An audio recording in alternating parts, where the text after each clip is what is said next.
Define abortion and its types.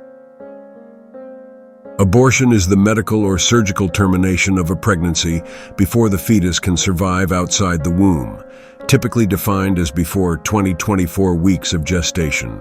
It can occur spontaneously, known as a miscarriage, or it can be induced intentionally.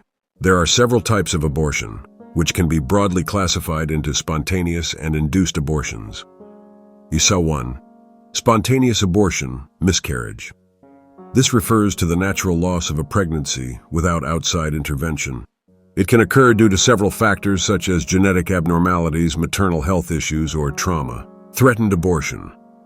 Symptoms like vaginal bleeding occur, but the pregnancy continues. Inevitable abortion. Bleeding and cramping increase, and the pregnancy cannot continue.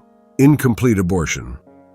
Part of the pregnancy tissue has been expelled, but some remains in the uterus. Complete abortion. All pregnancy tissue is expelled, and the uterus is empty. Missed abortion.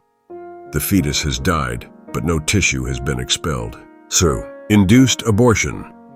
This refers to the intentional medical or surgical termination of a pregnancy. It can be divided into two main types.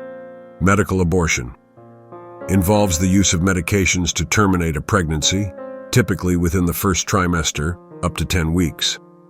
Two common medications used are mifepristone, blocks the hormone progesterone, causing the lining of the uterus to break down.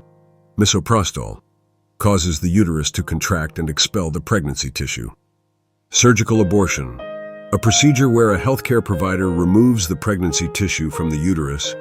Common methods include vacuum aspiration, a procedure using suction to remove the contents of the uterus, typically performed in the first trimester. Dilation and curettage, DC. The cervix is dilated and the uterine lining is scraped to remove pregnancy tissue. Dilation and evacuation, DE. A combination of suction and surgical instruments used to remove the fetus, typically after the first trimester. Intact dilation and extraction, DX. Also known as partial birth abortion, it is performed later in pregnancy and involves removing the fetus intact. These types are chosen depending on the stage of pregnancy, medical condition of the patient, and legal or ethical considerations in the region.